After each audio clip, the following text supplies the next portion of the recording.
So to go ahead and wrap up Project 3 demonstration, we're going to finish with the square wave and pulse width modulated wave filtering. So for our square wave, I've chosen to generate a 400 Hz square wave, and also I generate a pulse width modulated wave that is done comparing a sine wave and a triangular wave. Sine wave is at 400 Hz, so that's where we should see the fundamental. And then this triangle wave is, of course, what's doing the pulse width generation, so to speak. I'll go ahead and run these so you can see what they look like. So here's the PWM, which happens to be the last one I plot. It's a square wave, typical square wave, which looks like a square wave. And here we're doing the sine wave on top of the triangle wave, and then just setting this wave down here to a logic high value when the sine wave is greater, and then a logic low value when the triangle wave is greater. So it, of course, produces that PWM wave we see. And I'll just go ahead and come up here. I kind of want my DSP board to only have like an all-pass filter, so I'm going to generate the graphic equalizer with all ones.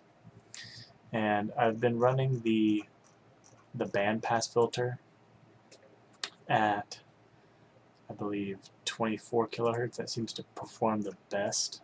So I'll go ahead and show you the signal at 24 kilohertz. Let's generate this filter. It's all pass filter. Coefficients. Make sure it's loaded on here. It might take a second because Microsoft.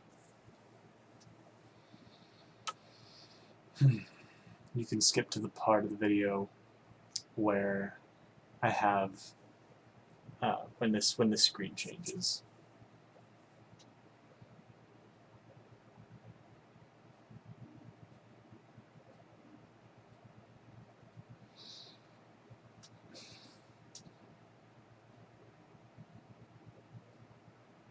Come on, OneDrive, let's go. Pick up the pace.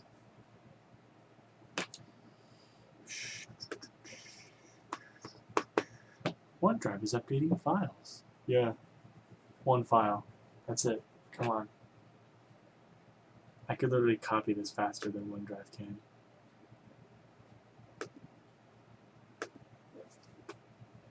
Sometimes it does it super fast though, which is nice. Sometimes it just doesn't do it really fast at all. Oh, are you done, OneDrive? Is that it? OneDrive is up to date. I don't think you are, OneDrive. I think you're missing out. Oh, there you go. Okay. Alright. So we're going to flash the board. And go ahead and play the square wave.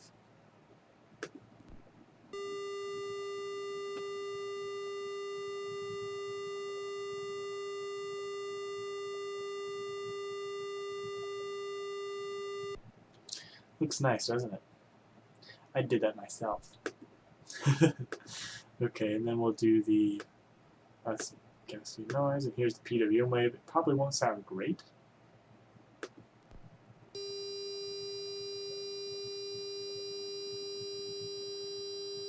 Yeah.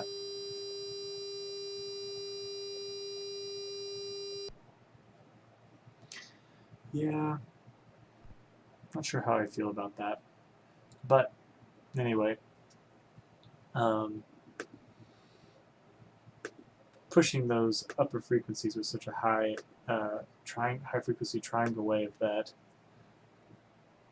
I wonder if the fact that I'm using a lower sampling frequency is already attenuating a lot of those high frequency components.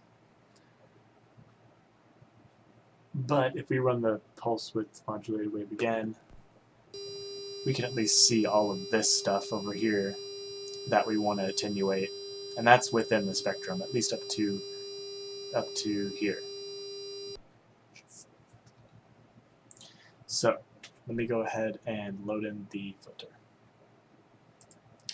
Filter is going to be right here. We're doing the same Gaussian bandpass type thing, so I'll go ahead and just generate that.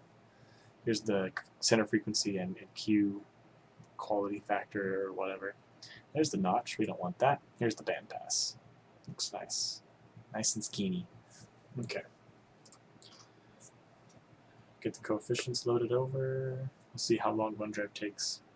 And again, just go ahead and fast forward to when the screen changes if this starts to take a while.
There it goes. Okay. All right, we're ready. I'm going to flash the board with the bandpass filter.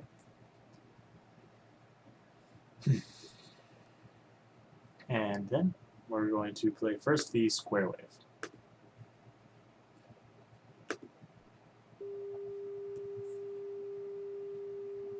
So overall, does a decent job. At this sampling frequency, we can generate a lot of taps for our bandpass filter and get a nice, real skinny bandpass filter. So it does produce a pretty clean-looking sine wave with very slight intensity harmonics. The PWM wave actually looks pretty similar. If I go ahead and play it. It, of course, has even slighter, higher frequency components since we're attenuating even better at those higher frequencies. You can even check over here just to be sure. That's just a good thing that compares those two. Let me go ahead and play the square wave.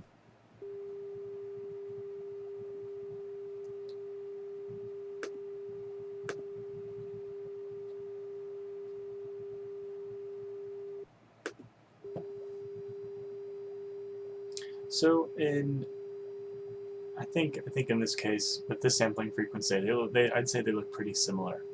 Now let me try a worse bandpass filter. So let's say we were at a sampling frequency of 48 kilohertz. Should be choice 6 here, 120 taps. Let's see what this filter looks like first of all. I think because of this high Q factor, it's not going to be very good.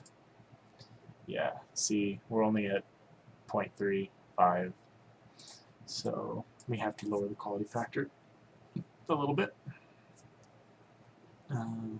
Let's do 90. Okay, looks like we could be getting better. 0.8, okay, 89.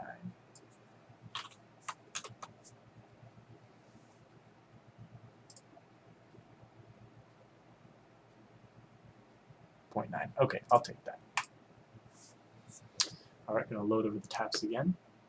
Oh look, it's already updated. Ain't that great. Right. Yes, cool. Okay, so flash.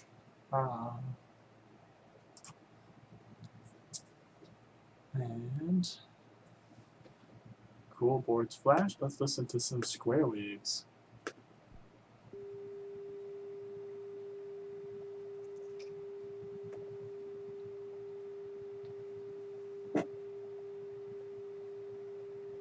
There we go. Not too bad, actually. Pulse width modulated wave. Oh, actually, let me restart. I forgot one important thing, and that was to change the sampling frequency on the DSP board. That's my bad. False start. False attempt. Let's go ahead and load everything back in again.